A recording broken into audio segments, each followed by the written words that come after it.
What's up, honey? Not too much, baby. How are you? I'm doing better this week than I was last week, that's for sure. And we're going to get into that on this Yes, episode. we will. That's, I think, what this entire conversation is probably going to end up being about, or at least the vast majority of it. For sure. Yeah. Well, I think we should note that we're in our home. Yes, we are. We've decided to move the podcast in our house. At least, like, on a case-by-case basis. Yeah, we did it last week in Marfa, and I loved it. And it's really nice now. Like, we just finished our evening walk and sitting down and now having this conversation versus having to, like, be on a schedule of the studio and being, like, again, in the comfort of our home is real nice. The studio was great. Yeah, for sure. But you have to, like, book it. You also are going to have to project, I think, a little bit more with these microphones, I think. So, but we have to book it. Obviously, it costs money. There's a whole process to, like, getting the recording and then having to edit that recording, which, you know, there's a lot more, like, I guess there's benefits to it in having the multiple cameras and the professional microphones and the professional audio and all of that. But it's not necessarily worth the hassle of the booking and the cost and having to get there and travel there and park and get out of our car and everything else. So last week when we by travel, it's like a 5-minute drive. Yeah, but still, but it's like, still. you know, it's still like we have a busy life, and I know. having the convenience of doing it here in our house makes for a huge difference. We shot in Marfa last week, and we realized the camera on the iPhone, especially with a few little upgrades, is just as good, if not better, than some of those professional cameras. These DJI microphones are awesome. So we're like, why don't we just do this more frequently? And that's not to say that we won't be back at the Just Press Record studios, because there is, like, tons of benefits to having that as an option, especially maybe if we have, like, guests or something like that in the future. But for now, we're gonna move it to our house, and of course, with that comes dogs barking and more sounds from the outside world. But nature. We'll deal with that. That's easy enough. That's life. That's our life. For sure. Yeah, and it's, again, just being in the space and then on our schedule. I really do like it in here. Yeah, so definitely. But about Marfa, what'd you think? It was cool. Like, it was cool. It was weird. It was different. You saw, if you watched the episode or you listened to the episode, it was eerie and quiet and desolate. One word to describe it. Well, I just said eerie, quiet, and desolate. Yeah. I'll stick with eerie. Okay, I was gonna assume you were gonna choose, like, purgatory, because that was, like, the first thing you said when we got there. Yeah, I guess purgatory would be another good one. It has, we've talked about it last week. It has, like, a very, like, odd, almost lack of energy to it, and that's not to say that it's bad by any stretch. I did actually enjoy it, and it was a very interesting, weird, different way to spend a couple of days and to go on a vacation. But you know, I did enjoy it, but it was definitely, like, a bizarre experience, especially, like, getting into what we're going to talk about today and what we were out there for, which, again, we've already spoken about, and, you know, the way my emotions have been over the last week, like, and learning that Donald Trump got shot while we were out there. In the last episode, we were definitely still, like, coming down from mushrooms. Oh my gosh! During that episode, no, I think I so took mushrooms, like, as that happened, like, the Trump, like, news broke. Yeah, I was like, oh my God, what am I gonna do? I was like, I need to take more mushrooms. And so I took more, not knowing, like, what was gonna happen, and then we filmed. So I was definitely So we were like, this conversation might be in some ways a recap of last week, sort of, now that we're, like, mostly sober, I guess. We're sober. But no, I smoked a little bit earlier. Oh, okay. A little bit. I'm sober. But it was a very, it felt like the perfect place for dealing with what I'm dealing with mentally and emotionally right now. Yeah. And that's why you decided to bring me out there in the first place. So, for sure.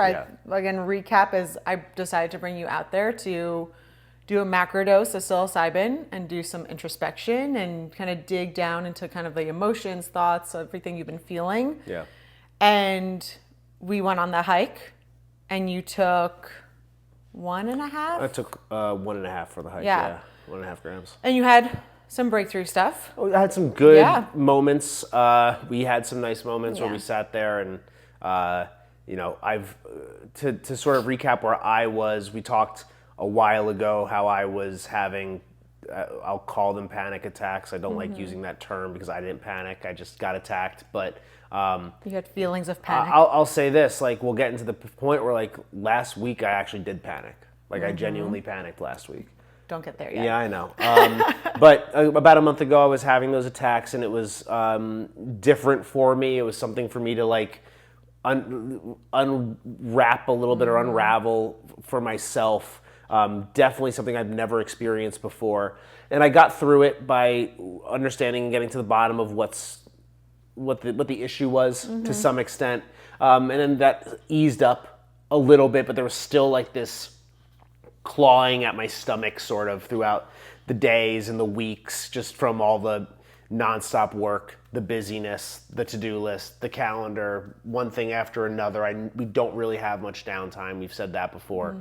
And that doesn't mean that we don't enjoy ourselves. We do. Yeah. But there was a month there where just a month or more where it felt like we were really just, I was running myself into the ground. And it was building up after the initial attacks that I kind of like found the release valve on. I felt like it was continuously building up, even more leading up to the trip to Marfa. We've said again, a lot of that is due to the fact that like we're trying to move out of these homes, we're trying to sell these houses. That was part of our grand plan from the beginning, and to make this all work for us as simply and easily financially otherwise as possible was to sell these houses. And because we've had a little bit more trouble there than I was anticipating, that is starting to build up in me. And by the time we got to Marfa last week, I was incredibly tense, Very. And uneasy and anxious. And just wanted to sleep. I just wanted to work or sleep. I said that in last week's episode. Yep. And this was the Marfa trip was an opportunity for me to Take a trip. take a trip. Take a trip. Guided by his priestess. Yeah, by my high priestess Poozle over here. And I guess dive a little bit deeper into what's going on with me. And we cracked the shell on it during that trip. You wanted me to do more than a gram and a half. Yeah, for sure. Because like I think you needed to do more. And I had set it up in the way that I brought like I saged the house when we got there. I had Palo Santo to burn.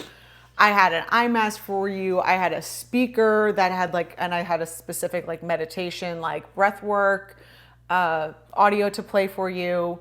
Because I was like, you're going in. Yeah. Like I was, and you were, I thought that was going to be the intention, but you did the gram and a half and you felt you had some breakthrough. And of course, like I wasn't going to push you to do more because when we got home. I wasn't going to go as far as to say I had like a major breakthrough. No. What I will say is, and I mentioned it, I took a dose at, I don't have bad mushroom trips. Yeah. I'll just start by saying like I really have never had a bad mushroom trip. I have intense mushroom trips sometimes, but they're always good and bad. Like whatever's bad about it like turns out to be good, and that's like what it always is, I guess. Even with where we're going to get to. But we went to dinner while we were out there, and I had a little bit of like a whoa moment where like I didn't feel like eating. I'll just put it that way. Then the next day when we did the hike, I had, because of like that emotion that was welling up inside of me for weeks, I felt like I needed to cry and I couldn't. And on that hike was the first time that I got a little bit of a cry out. Yep.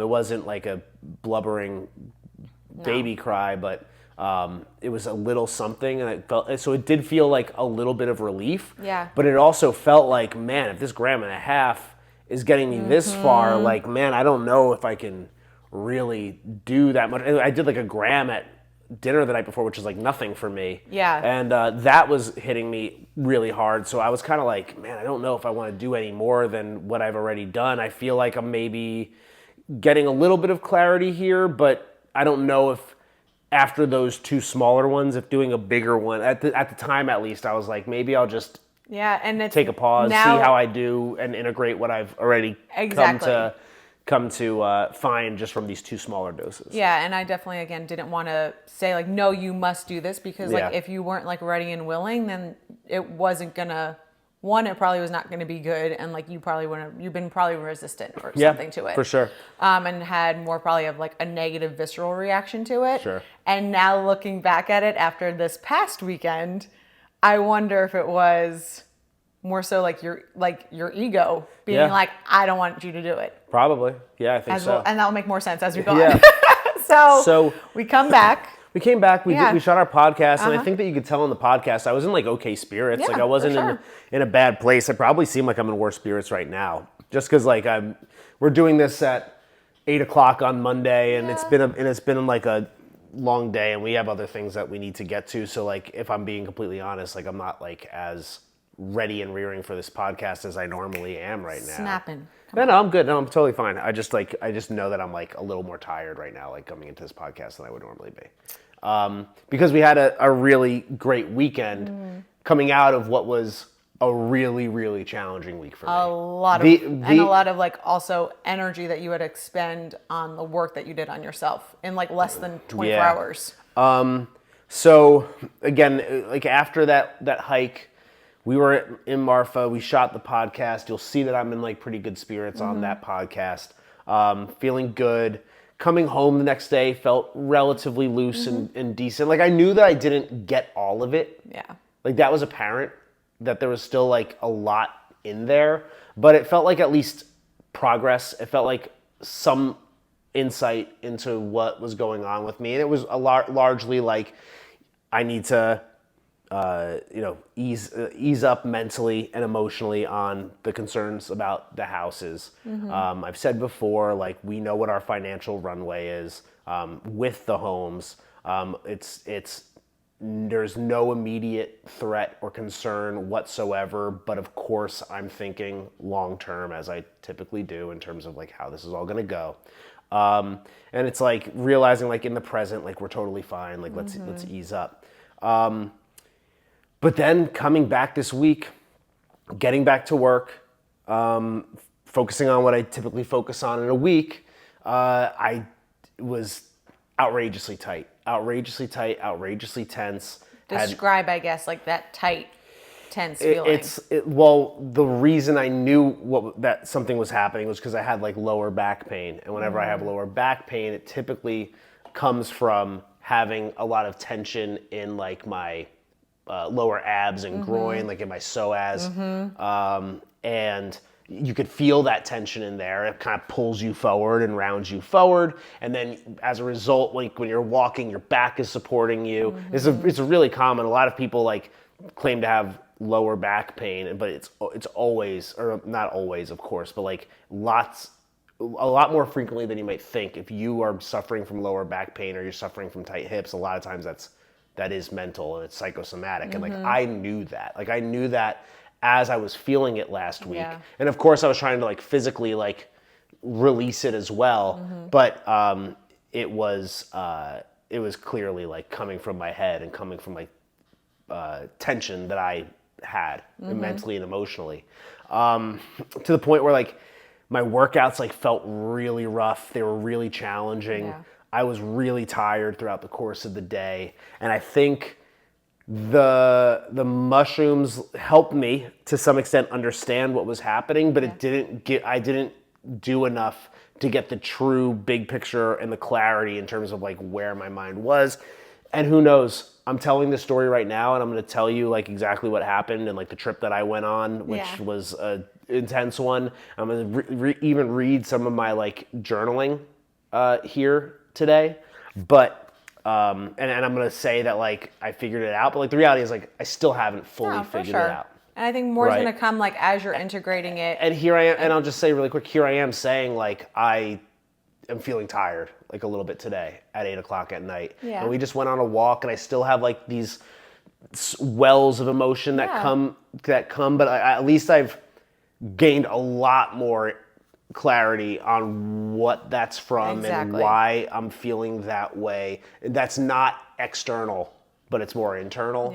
And that has even like in just the last several days, now I've gone 3 full days feeling pretty good, and every time I start to feel that come up, I know how I've learned how to address it, and I'll get to how. Exactly. And like when we were heading back from Marfa, like on that ride, you were like, "Are you disappointed that I didn't do enough?" Like you kept asking me, and I wanted to be like, exactly. I'm like, "Are you asking me like because you're projecting this emotion?" Like I'm fine. Like it's what you want to do.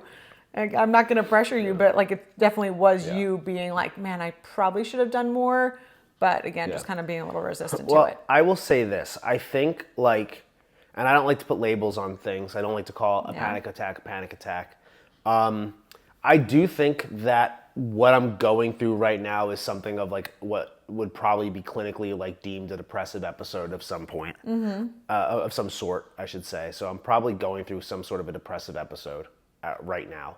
I think that's for sure. I could see that because I know when you're always kind of in that like lower vibration and like that lower feeling, your appetite, like you don't have much. Like I buy because like, I have such tension like in my gut, and I buy like the same amount of things for like your, for meals, for fruit and all of that. And by like Friday, like if like all the fruit is gone, I know you have a good appetite. And like last week there was a lot of fruit left over. And so like I know like what I'm like, I can tell based on like the fruit that's left in the fridge where we're at. For sure. And again, that's because like there's all this tension like in my stomach and my solar plexus, and again like even like down like my groin to some extent. So I mean the long and short of it is last week there were certain days where I was getting up, getting work done. I was going to the gym, getting my workout in, coming home, ready to get back to doing work. So you normally go to the gym like in the late morning, early afternoon, and I come home and I get more work done. And to put it as simply as possible, I came home. I would have lunch, and like I physically struggled to like get up off the couch and go and do work. And again, that's not anything that I am familiar with. It's nothing that I've ever experienced before. I've ever like allowed to affect me before. Normally, like I just put my head down and I just like get the work done. And I was like actually like incapable of doing it, or at least I felt incapable of doing it. And I allowed myself to be incapable of doing it. And like, again, as we're doing this business and starting our couples coaching, and there's lots of things of like the marketing and how we're like building it out. And you had like your daily tasks that you wanted to get to. So then when I would come home, we would have our evening meeting and discuss things. And you were like, I didn't get to that today. I'm starting to realize, I think part of why I'm like feeling not great right now is because like you're about to talk about it. Because I have to talk about this. And I this is like really hard for me to talk about. Yeah. You okay? I'm good. Okay. I decided like almost immediately after going through all of this that it's not something that's worth like hiding from anybody. My entire brand is about like being physically fit, being mentally fit, being able to deal with stuff like this. And if I'm not being honest about like challenges that I go through, then like I'm not really being honest to myself or to like my, I guess, audience, for lack of a better term. But like also people can relate to it, and like there are plenty of people that have those days where they don't want to get up off the couch and get their work done because something else is going on. So yeah, but I'm supposed to be unfuckwithable. Seriously. I know, but I think we get to that. I know. So yeah, I guess maybe. Well, I'll just say like I also think that when I say that I'm going through a depressive episode, I think part of that is because I am, and I've always said I am an emotional person. I'm emotional in the sense that I know I can tap into my emotions. I feel my emotions really deeply. I am willing and often able to express my emotions. And that's why from a young age, I learned how to keep those emotions in check. I learned how to channel those emotions, how to like recognize them and then effectively deal with them and even like unwrap them, which is why this kind of intense, overwhelming feeling of emotions, and we'll call it anxiety, we'll call it whatever, was so jarring to me is because like I never felt this much. And I think part of that is because since the beginning of this year, because I've been in such an open, creative, free-flowing state, it's allowed me to be a lot more like loose, I guess you could say, emotionally. I haven't had to be so tight. I haven't had to like show up to a corporate job and deal with like pretending to be somebody that I'm not, or like I've really been like very open, very honest, incredibly transparent about myself and my feelings, and you know, I'm putting cornrows in my hair and I'm getting even more.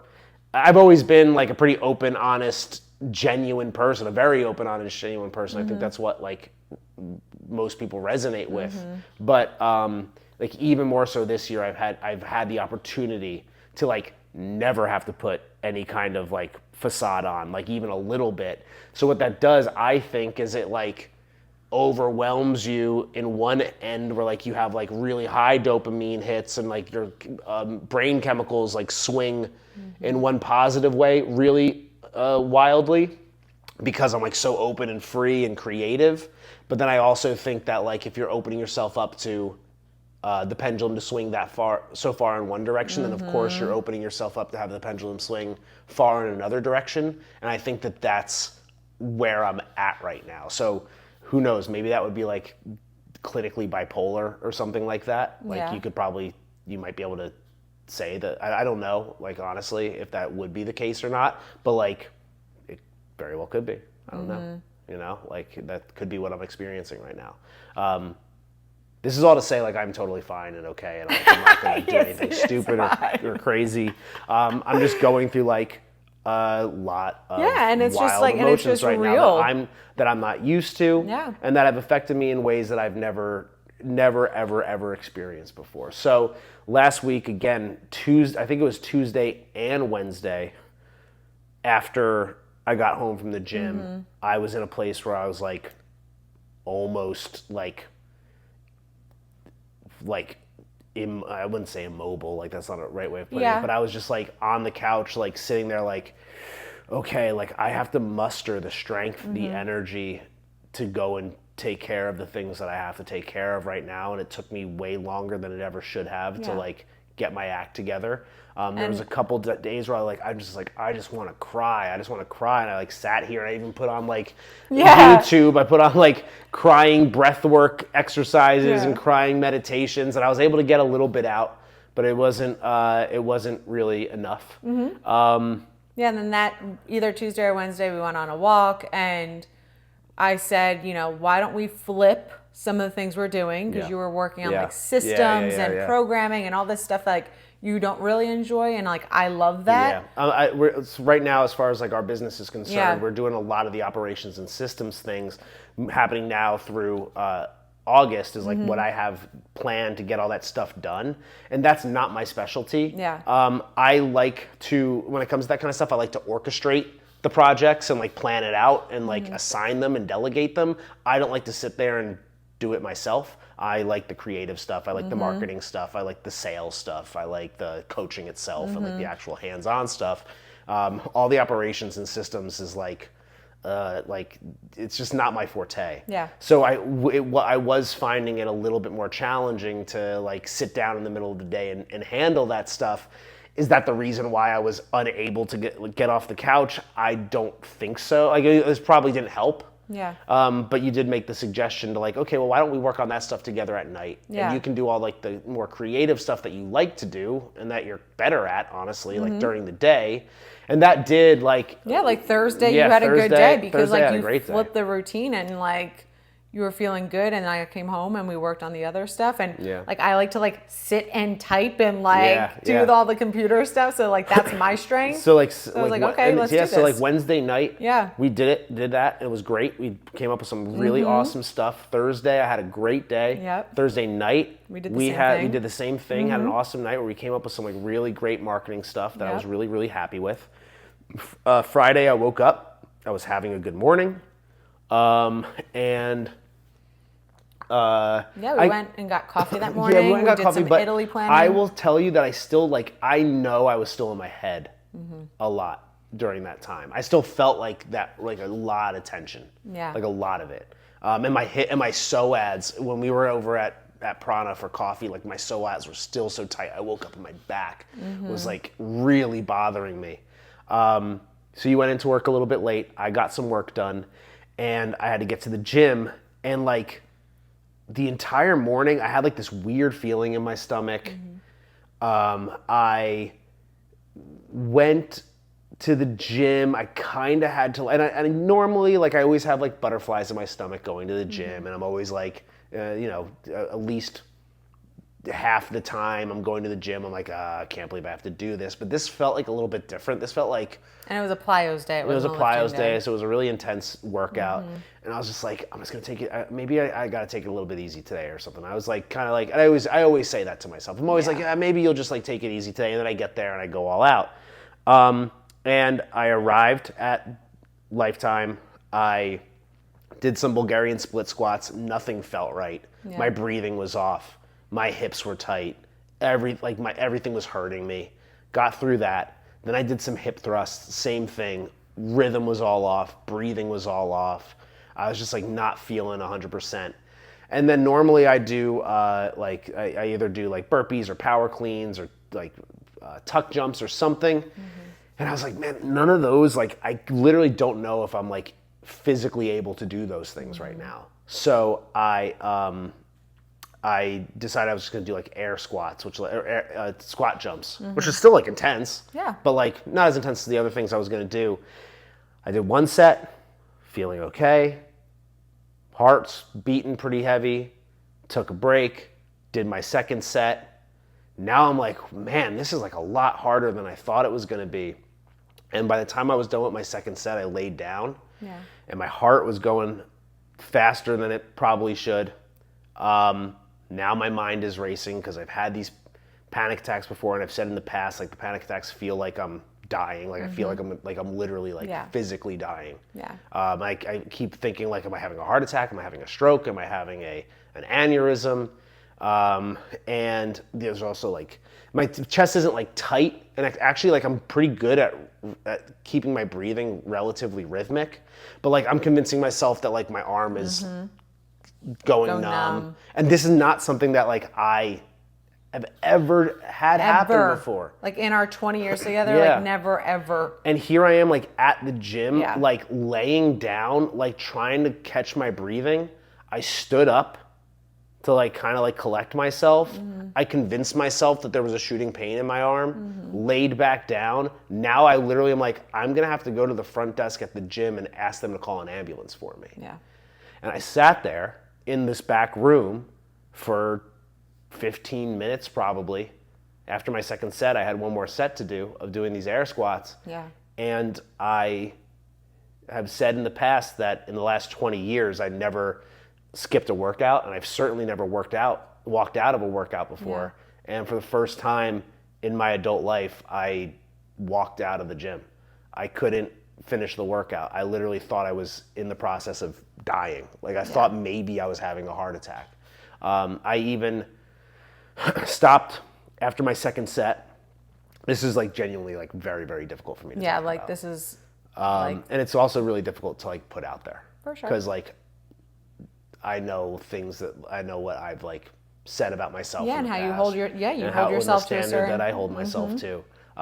And it's like just as genuinely very, very difficult to talk about and admit. I know.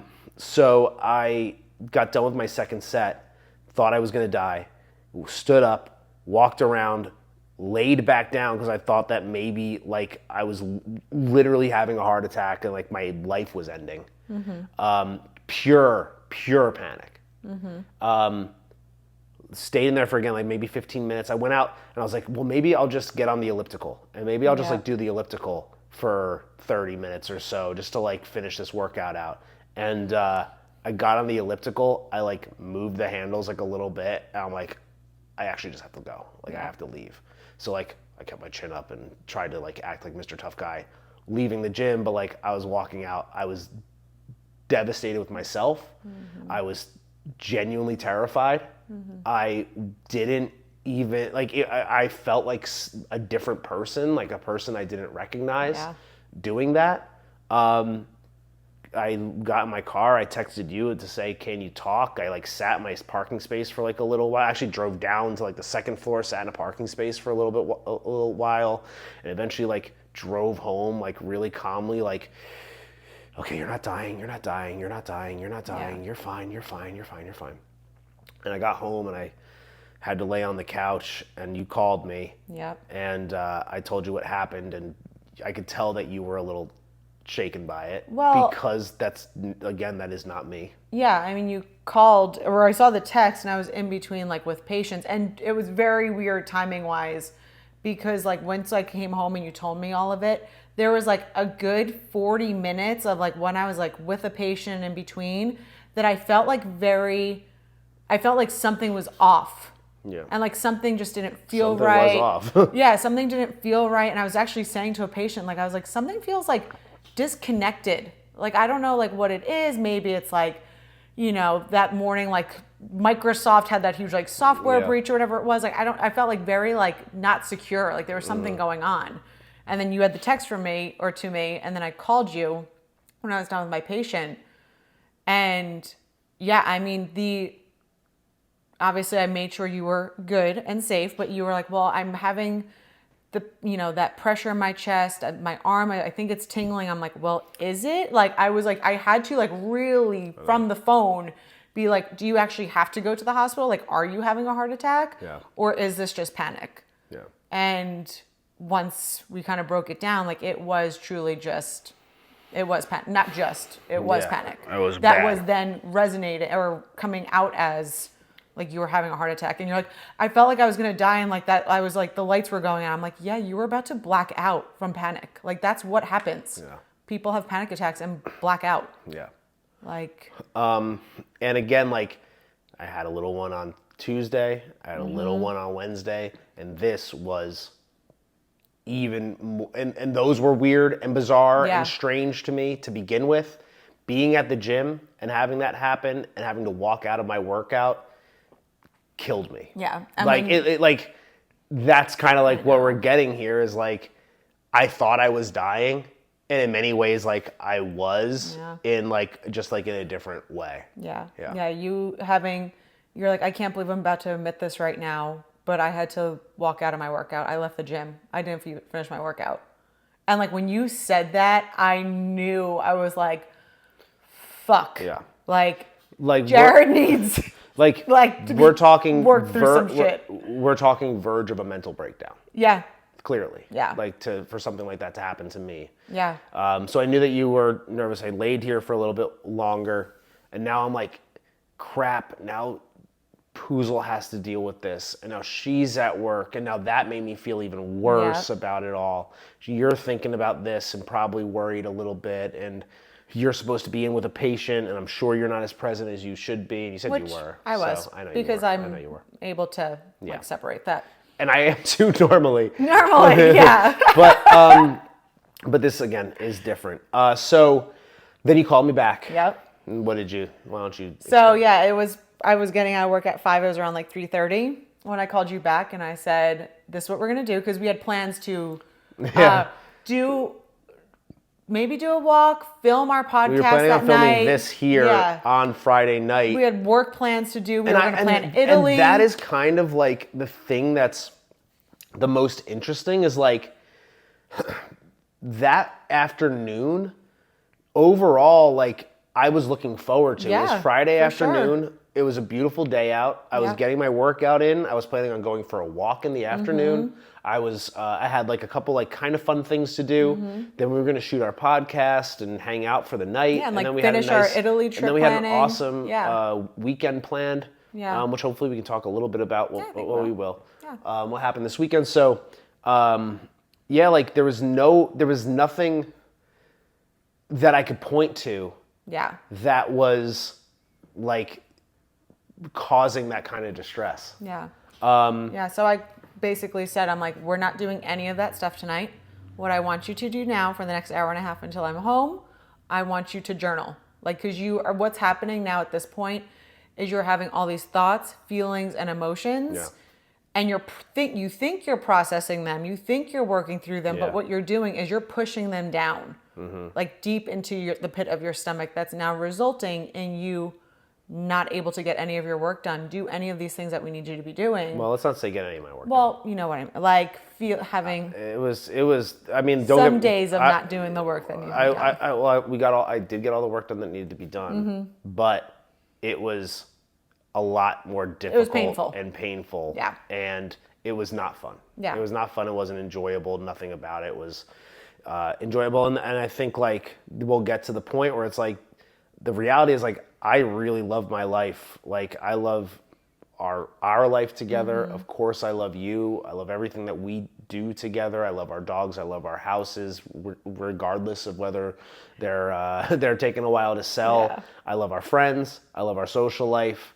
I love that we went to Marfa for a weekend. I love like everything that we do. The growth that we've had. And the growth that we've had. And like, I know we're doing all the right things and that we're going to have like tremendous success in the future and that it's all going to work out and everything has been falling into place in such an incredible way. And it's like, I feel like I should be enjoying this more, but I'm not. And there's, reasons why I'm not. And we'll again, talk about like what I realized as to why. So I had you journal. And then you said, I'm going to take you to the park down the street instead of a 6-hour half drive to Marfa. I was like, we're going to walk down to the park and you're going to do the macrodose that like I wanted you to do. Because I'm like, you need to work through this shit. Like you need to figure out what it is.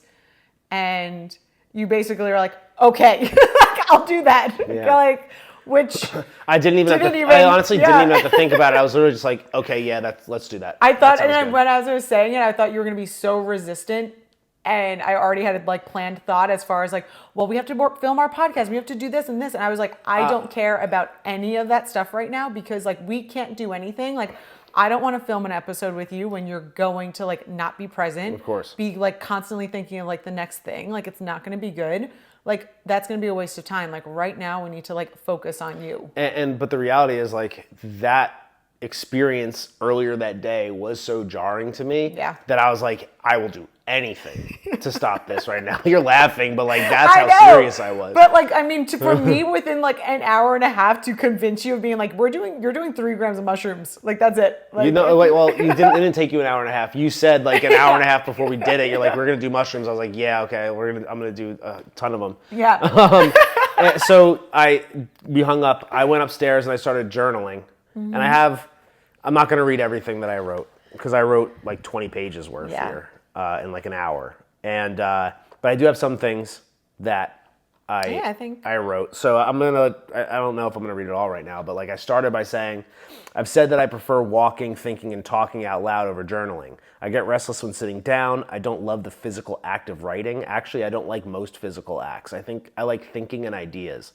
Maybe that's my problem. I didn't expect to start this way. Maybe that's the benefit of writing. It solidifies the actual thoughts versus allowing you to change thoughts midstream. Maybe I should do this more. I am scared. That's how I started. And it goes on and on and on and on and on for a while. I said, I am probably in the best shape of my life at 37 years old. Kind of wild. I am pushing myself hard, but I kind of enjoy it. Not always, not today, but usually I do. What I really like is proving to myself that I can do it. That's what makes today so difficult. That was a hard one. We can leave it at that for now. I got a few other ones, but maybe that'll come later in the conversation. Yeah. So I came home and I prepped a backpack. I had all my things I would need. I had a coloring book. I had a journal. I had books. I brought a speaker. I had everything. The way that she like... it was amazing. I had a blanket so that when we were on the boat, Shaw woman. I like gathered all my things. I was incredible. like, I got this. I saged your ass. And maybe I'll put up the picture here of the scale. The scale with all the mushrooms on it that I ate. It was like a handful of mushrooms. It was a lot of mushrooms. Yeah. And they were like big ass mushrooms too. And so because you didn't get your walk in, I wasn't. So we did. You did the mushrooms and we started our walk, which is usually like an hour loop. Yeah. And A little over an hour. Yeah, and so then we were going to end at the park down the street Yeah, from and us. I figured like, but at that hour time mark, I should be like getting well into the trip at that point. Yeah. So I wanted to do the walk first, start a conversation, and then around an hour we'd be walking into the park, and we'd be able to lay down and take it from there. Yeah. And so like as we were walking, as you typically do, you'd say, how was your day? Tell me about your day. So I told you about my stuff. And then you kind of went into like your day a little bit more. That's usually how we do. Yeah, our that's walks. like just how we start our walks. And then we start talking business stuff and creative stuff. So you instantly go into the normal conversation of like the business and the houses and all like the same cassette was playing over and over. And I basically said like, we're not talking about any of that stuff. And I posed the question to you of, cause you're like, well, you kind of said something of like, well, I just want like to make the best life for you. I want everything I'm doing is like for us and for our life together. And I said like, take me out of the picture. Yeah. Like if I wasn't here, if something happened to me or something's going on, like I'm not here. Like, what are you doing? Who are you? Who is the person you want to be? Yeah. Do you want to tell your answer? And I said, well, the reality is like I haven't really had to think all that much of what my life would be like without you. And I think that, I mean, like this was on a whim. I said this, and I haven't retracted this this yet. So maybe this is what I would do. Is like I probably would travel around the world by myself. I would like to. Like stop in places for like a month, maybe 2 months at a time, like kind of just like drift around. I think I'd like to pop into like different gyms and like work out with people at the gym. I'd probably be like an online trainer or coach of some sort during that to like make some money. I think I would like make some friends, help as many people as possible, and then just like move on to the next land. And I feel like that would be like a really cool existence, at least for like a brief period of time. Yeah. I feel like I would do something like that. Yeah. And then do you remember what you said also about that life? I said that it sounds a little bit scary. And I was like, but that's like the life you're saying you'd want to be, and you're saying that's scary? I said it would be scary to be so untethered, and you said you're also scared because now you're so tethered to these houses, so like you're just scared. It's just you. Yeah. Exactly. It's not the circumstance. Yeah. It's not that. It's like you. Yep. And you're like, huh. And then you're like, I think the mushrooms are kicking in. Yeah, those mushrooms were hitting hard during that walk to the point where like there's like dead leaves on the ground. Yeah. I thought they were like little dead critters. Yeah. And I during the walk in my book, in my journal, a handful of times I wrote, "I don't want to die." Yeah. And on the walk, I said, I don't even know how many times I said, I don't want to die, I don't want to die, I don't want to die. And I was like, you're physically not dying. Like, you're okay. You're safe. I'm like, but I think what has now happened at this point is you have put such pressure on yourself, and your ego has put such pressure on yourself. Your ego has built you to be the person you are today. But you've put so much pressure on that is now like actually hurting you. And I was like, so you're physically not dying, but like some of that ego needs to go away. Yeah. And I swear at this point, I think I was talking to your ego. Like, I feel like your ego is like, well, what's going to happen to me? I don't want to die. Like, what's going to happen?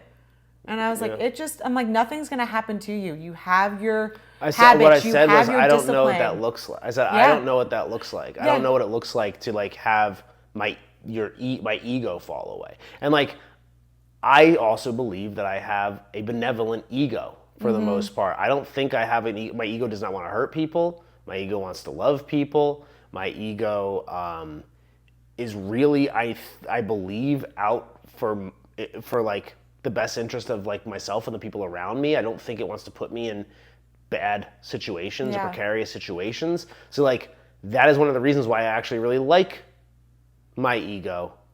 And it also has built me to the person that I am today. Like like I said, I love my life. I love the person who I am. I love the person who I've become, aside from what I experienced last week, because I wouldn't say that that's who I am. But the reality is, like, if I've gotten myself to that point where I can't get off the couch or I have to walk out of a workout, well, then there is a problem. Absolutely. And then I'm not the person that I want to be. and it's almost like the thing that's gotten me to this point is also the thing that's Holding you back. holding me back and creating an immense amount of pain. And that goes to the point of saying, like I said, I'm the person I want to be, but I'm not enjoying the experience. I'm not enjoying the ride. Why is that? It's because I'm putting too much pressure on myself. I'm taking everything way too seriously, and I am taking everything very seriously because I have a lot riding on it, and it's because of the pressure that I've put on myself.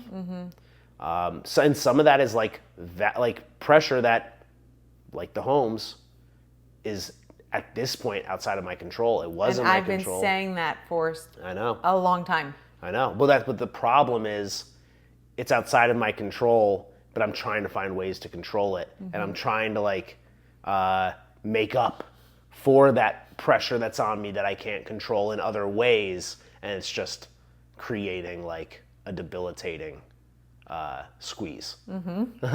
So we got to the park.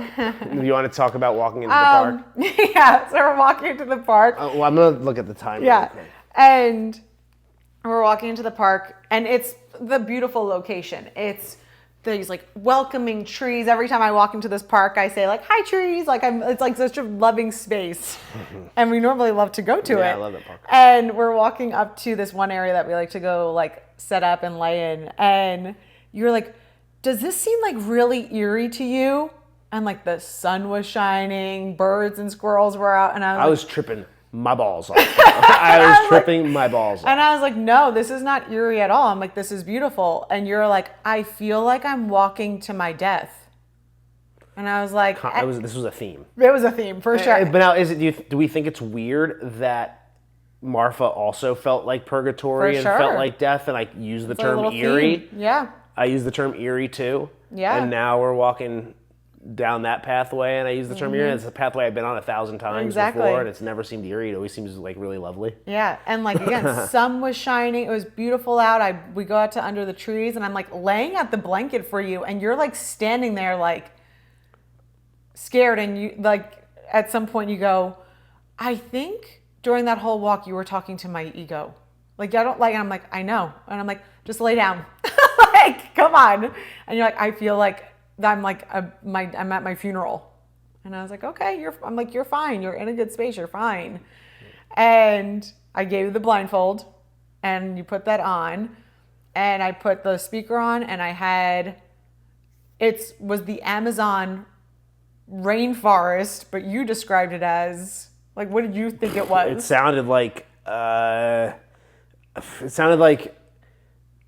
a shipwreck in the ocean or something like that is what it sounded like to me. It sounded like an ocean soundtrack sort of with like some really like bizarre, creepy, like shipwrecky type of noises happening. Yeah.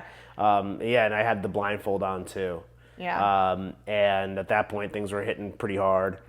Did you want to say what you said right before you put the blindfold on? I don't remember.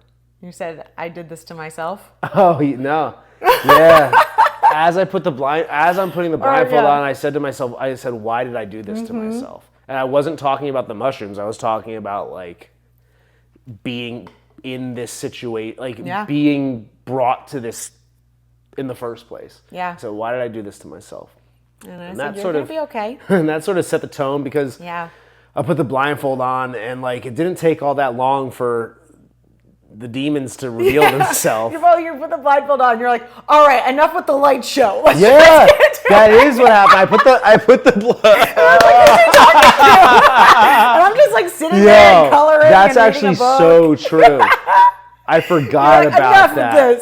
I put the blindfold on, and immediately I started seeing like the normal, like cool mushroomy, like cool laser light thing, like with the fragment of the.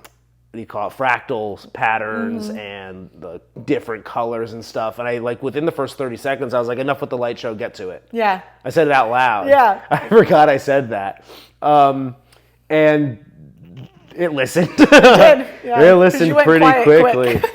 Because all of a sudden those lights went away and everything looked like, the way I described it is like a bunch of like snakes, like kind of like slithering like on top of each other, like really dark black snakes, like all like squirming around, but you couldn't like see any heads. All you could see was like their body. And then slowly, especially like now I'm hearing this noise and it sounds like it's the depths of the ocean. Yeah. That's what it really did sound like. At first it sounded like I was on like a buoy in the ocean with the music that you had that you said was Amazon jungle, but like it didn't sound like that at all to me. It sounded like I was on a buoy in the ocean.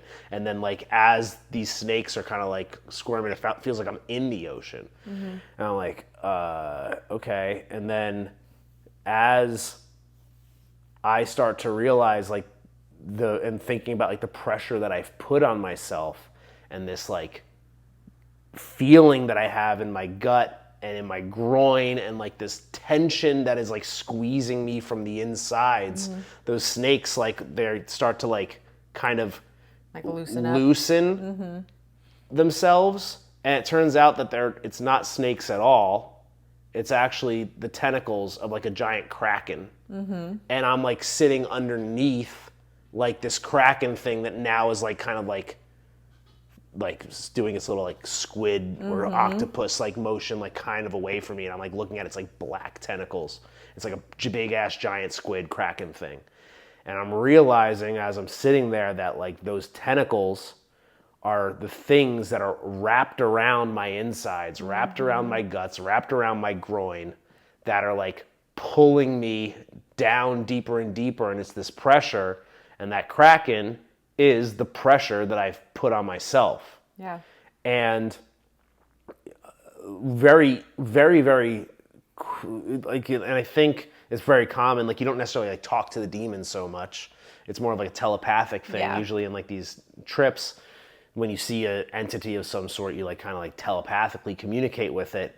And it was like kind of a little, I mean, it was like, I guess a little bit scary, but like I almost immediately recognized like what was happening. And as I'm looking at the kraken, and I'm talking to it and communicating with it and realizing that it's like the kraken of my making that I have allowed to grab me from the insides and squeeze me like literally nearly to death in my like as far as how I feel, that like I also have like the power to release that squeeze as well, by communicating with it effectively. There's of course like more to be said about that in the sense where it's like, well, you also need that pressure. You need to have some sort of like pressure or tension to push it pushes you forward. It gives you like a drive. Yeah. Ambition. However you want to describe, like whatever word you want to use to describe that. But my kraken was wildly overactive and a little too powerful and a little too intense to the point where it prevented me from actually like doing the things that I needed to do in order to achieve what I had set out for myself. Exactly. And then I had another thing that came up. That was like a very internal demon. Yeah. And I guess I'll say like I'll get to what I'm going to call the demon. Oh yeah. But I saw another demon that was more like external and a lot easier to like deal with because like it wasn't me. It was like something else. It was a matter of just me like ignoring it, and I'm like fine with that. But maybe I'll like now it makes sense to kind of read this because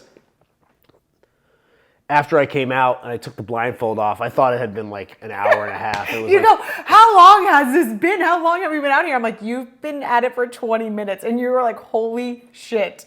And so you started talking like a little bit about what you saw, what came up. And then we were just like sitting there and like listening to music, and you were talking things through. And then I brought your journal with you for this reason of like either if you wanted to read anything or if you wanted to like write anything. And you decided to like go back and read to me, because I didn't read any of it. Read to me what you wrote. Yep. And I think that was like probably the most powerful piece to this whole process. I would say absolutely. I said earlier I don't normally journal. I talk out loud. I put things down more like dictation here. And the way I kind of was thinking about it is I wrote this, and you can see even like my handwriting and in the way I write certain words and certain sentences and certain underlining. and certain underlines and like formatting. You can see like where the emotion is, and there's a lot in here, and it's in my opinion this is quite profound. What I wrote, a lot of what I wrote is quite profound, and it's well written and it's eloquent, but it's got one meaning when you're reading it ahead of the mushroom trip, and then I feel like once you do the mushroom trip and you see the demon or the Kraken or you have the experience, it's like you're given the decoder so that now you can read this over again and now you can see what you're really saying. Yep. As a result of having gone through that transformative experience with the mushrooms. So after I took the blindfold off and I had seen the creatures and the Kraken and I had understood what was happening a little bit more deeply, and I was able to like personify, I guess, those feelings I was having and understanding where they're coming from. And it's not the houses, it's not the bank account, it's coming from me and inside of me. You get to read this and it's like, holy shit, like every time I'm talking about somebody else in here, I'm talking about myself. Everything that I'm saying like just takes on like an entirely new meaning. I guess I don't have to read like everything here. It probably doesn't honestly make that much sense. Like this is all like, and it's not a matter of it like being something I don't want to share. I'll say here, like I wrote, I literally thought I was going to die today. That wouldn't be a huge deal aside from the fact that one, it's the third time this week. Two, I recently said, I'm not going to say that. Okay. 3, I walked out of the gym from fear of dying of a heart attack, and that's not me. I'm putting tons of pressure on myself to be rich, to be famous, to be adored, to be admired, to look attractive, to get shit done, to be unfuckwithable, to be an inspiration, to help others, to be loved, to be a great provider, to steer this ship, to keep us growing, to not blow this money, to build this business, to grow socially, to not stop for one moment. Because of all the work I've put in, I've become the person I want to be. I might not yet have everything that I want to have, but I am who I want to be. Yet for some reason, I'm struggling to enjoy it. After a little bit later, I say, I need to trust God and the universe. Trusting is not trying. Trying is not trusting. How do I do what needs to be done, but take the time to enjoy myself? How do I ease the pressure on myself without giving up on the dream? Yeah, I think that's a big thing for you is like you feel like you must do everything. And if you're not working every single minute of the day, like something's going to slip and you're not going to get the goal or like reach that goal. I want to work hard. I like being productive and growing, but I also want to relax, go with the flow, and not feel so crammed for time. I used to just put my head, this is the challenge I face as a human. I used to just put my head down and push through. Recently, my body has told me I can't do that anymore. That fucking scares me. And then I kind of wrap it up by saying, the universe puts you through tough situations and applies pressure to you so you take action and get stuff done. But maybe I'm being told to relax for a bit, not to completely hit pause, but to ease up and enjoy this ride. This is going to happen anyway. Yeah, because it's like... Meaning like my dreams are going to happen anyway if I trust the universe, if I trust God, like making every single moment of my day have some sort of like productivity aspect to it is not making things better. It's making things worse. Absolutely. And it's making it so that I haven't been enjoying myself. So, and it's been debilitating for you. And it got to the point. Yeah. It got to the point of debilitating. So, I think like coming out of it on Friday, the biggest thing that was like still kind of a question mark, and honestly, like I guess still is to some extent, is like where is that balance? Mm-hmm. What is the balance between like working for what you want and enjoying the ride? And I just read that there. And even just like over the weekend, I think did a great job of easing off the gas a little bit and taking things a little bit slower. And for me, it was a matter of being a little bit more present and being like, if I'm not really feeling like doing something, I'm not going to, or like if I know that I can like rearrange things to ease up some pressure on myself, then I will. And it's not a perfect science, and I haven't figured it out completely yet, but I feel like in just a few days I've made some good progress there. The next day we went to so anyway, we came home, we had dinner, we like watched TV, we like totally relaxed, and it was like very, very nice and calm, and got to bed at a reasonable hour, woke up at a decent hour, and then we went to a breathwork and brunch that we've been to before, and that's always like an awesome time. And I knew that the breathwork was going to be a lot more intense than it normally is, because normally when I do breathwork, just like when I do mushrooms, just like when I do most things, I'm like kind of beating my chest. I feel like really powerful and energized, and I feel like I can take on the world. And that's like normal for me. And this breath work, I was blubbering, I was crying, and I was letting out some of those deep emotions that I was struggling to get out throughout the course of the week. Yeah, and I think if you hadn't done the psilocybin the night before, and again, this is all within like 12 hours of each other. Maybe this was intense. Maybe it was definitely within 18 hours. 18 hours. So if you didn't do that psilocybin before, which helped to like bring so much clarity to like what's been going on, and like the thoughts, the feelings, the emotions, everything that you've been having going on.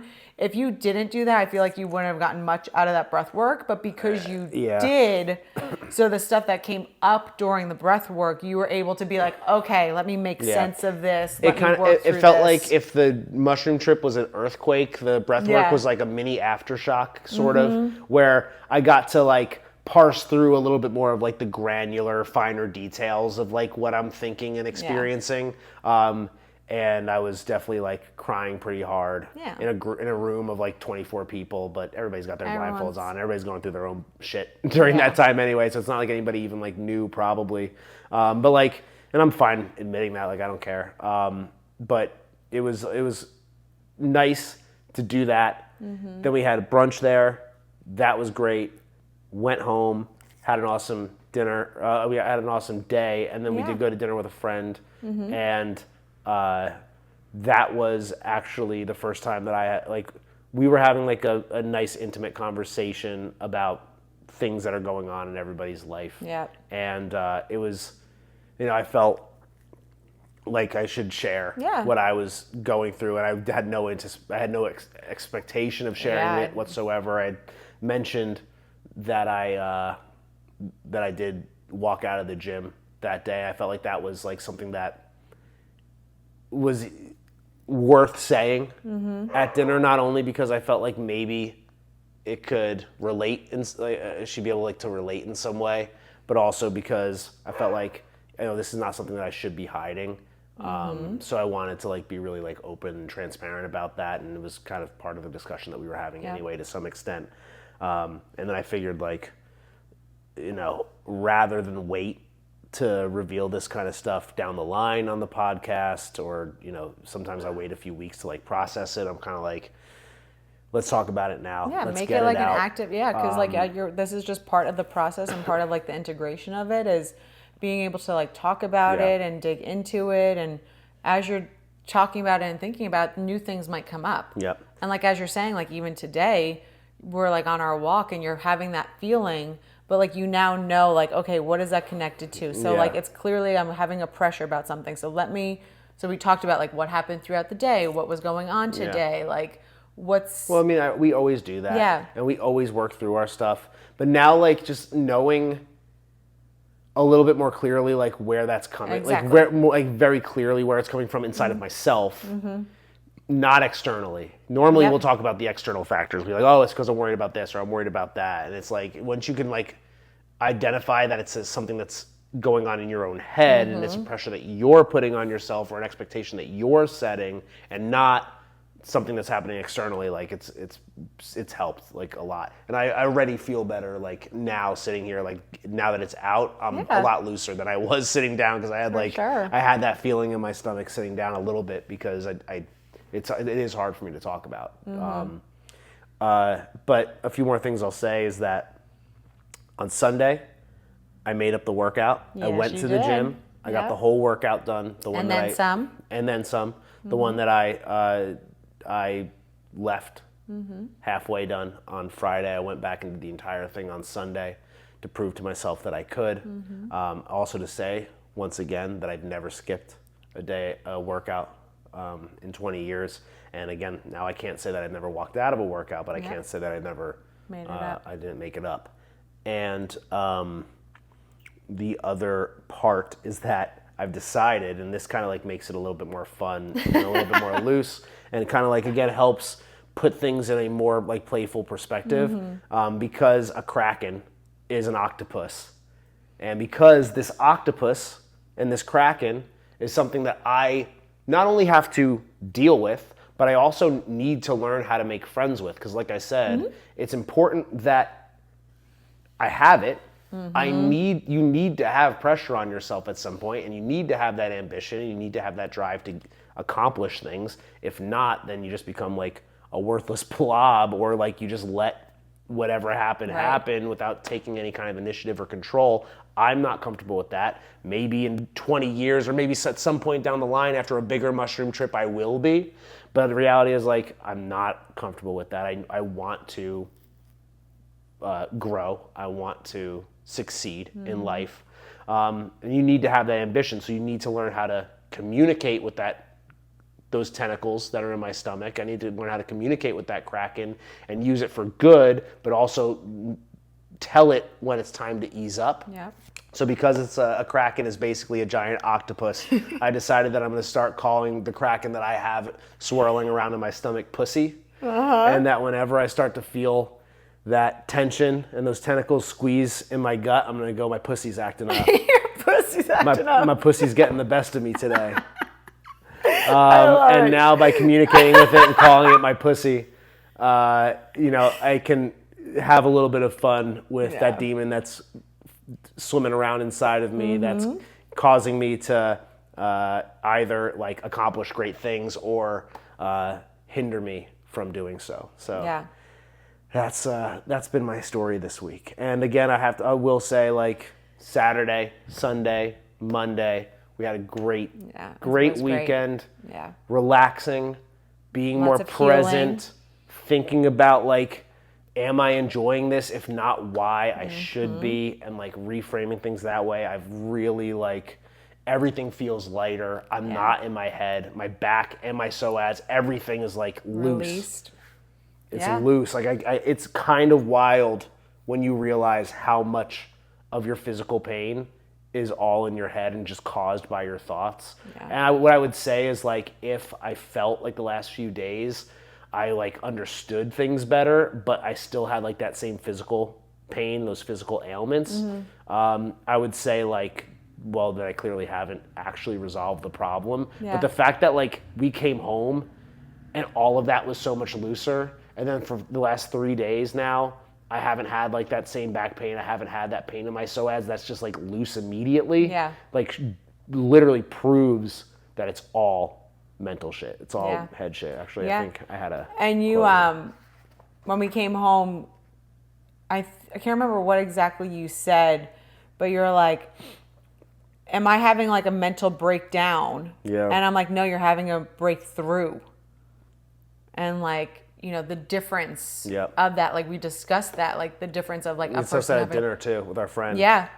And I think that's a very good point to make, is like a breakdown versus a breakthrough, and how important it is. I think like the event of a breakdown and a breakthrough is the same. Like it's there's pressure applied. Yep. And a breakdown is when you resist it, when you try to just like battle through it. And not really understand why that pressure is being applied. Why are you being thrown that challenge, that obstacle, those emotions, and you just try to like forge through it without actually understanding it. And again, I have said countless times in the past, this is not the first time saying it. When I say unfuckwithable, it doesn't mean that you don't recognize your emotions and you just power through your emotions. It means you understand them and then you channel them effectively. And the same thing goes here, where it's like, with a breakdown is when you're resisting it, and then eventually those thoughts and those emotions are going to get the best of you, and you're gonna blow a fuse. Yep. A breakthrough is when you see that pressure, you feel that pressure, and rather than like try to attack it and fight fire with fire, you learn how to ride the wave. You understand why it's happening, and then you fix whatever that blocker or that challenge is. I wrote in my journal, I started by writing all of the good stuff. Yeah. All the good things that I love in my life. I started there. And it was, of course, you and all the great things that we have going on and have had going on. And then I wrote, okay, I guess I'll move on to the bad. And I wrote out of the 20 pages I wrote, like a page and a half is like bad stuff. And I wrote, honestly, I thought this would be more bad shit. I'm sorry, I can't even read my own handwriting. Honestly, I thought there would be Honestly, I thought there would be more bad shit to write about. But that's kind of everything as far as concrete problems are concerned. Everything else is in my head. Reminder, it's all in my head. I wrote that. Off with your head. Off with your head. That's my quote now. New quote. So, yeah, it was a really, really rough week. Probably the roughest week I've ever experienced. Walking out of the gym was one of the most humbling, scary, heartbreaking, sad for me experiences ever. Not because I'm walking out of the gym and because I can't finish my workout. It's because what it means to me. Exactly. Because that is just not something I do. That's not who I am. And I was at a point where I was afraid for my life because I was panicking so bad about all kinds of stuff. Yeah. Stuff that I was putting on myself. And it was causing me actual physical manifestations of pain. We're not 100% out of the woods yet, I'm sure. Yeah. I'm sure there's going to be other things that come up. Again, just sitting down here, you could see I was kind of annoyed for a few minutes before we even got here. I was getting annoyed with everything. And then we sat. Joy was drinking water, and you were like, she's thirsty. and I was and even earlier you could see I was tight. Now I'm a lot looser. It's also 9:00 now at this point, so I am ready to shower and hang out, watch some Kill Tony. But yeah, I guess I wanted to share because I think it's the most valuable way, or the most effective way for me to be of value, for me to be honest, for me to be genuine. That's what we said when we started the podcast. I've been super honest up to this point, and I figured no use hiding it. Absolutely. I gotta tell everybody about my pussy. Yes, you do. You have a pussy to share. Cool. Anything else you want to say? I'm just proud of you for doing it. I'm also, and I said on last week's episode that you are beyond me now in terms of your spiritual enlightenment. You genuinely are. The thing that I said over and over again this weekend is if anything, I don't want this to be wearing on you. I don't want this to be beating you down. And I can see it's not. You're so strong and so powerful. And even coming up with the idea to do Marfa, that was the right move. You told me I should do more mushrooms. I didn't. You were right, without a doubt. You came up with I had a absolute crisis on Friday. I was going through an absolute crisis. Yeah. You came up with a solution. I agreed. We went and handled it. You did the best job possible of ushering me through that process. Yeah. You had everything that I could have asked for, beyond everything I could have asked for, all the way down to the music and the journal and everything else ready to go when we were at the park. You're incredible. This story is not so much about me and my woe is me problems. It's really about you as my wife stepping up when I'm struggling and I'm beat down in a way that is uncommon, and you picking up the slack in the relationship and supporting me, showing me love, staying strong, not making me feel like shit about it in any way, shape, or form, only showing me love and nursing me back to health. So I love you, and I thank you so much. I love you. And that's what I feel like I'm here for, and I have found my strength and my power with that. Probably my 2 years ago probably would not have been able to do this. It would have been like, oh my gosh, we're falling apart. But I stood up and I took the power, like that, the lead. And yeah, like it's not hurting me at all. Like I feel my heart is so full and like wants to give. And like I'm giving to you and I'm giving to my friends who are needing help. And it's exactly like what I'm supposed to be doing. Without a doubt. And like, worked for me. It worked. Cool. It worked. All right. Anything else? I don't think so. All right. Proud of you. I'm proud of you, baby. I love you so much. Love you. All right. See you, everybody. Bye.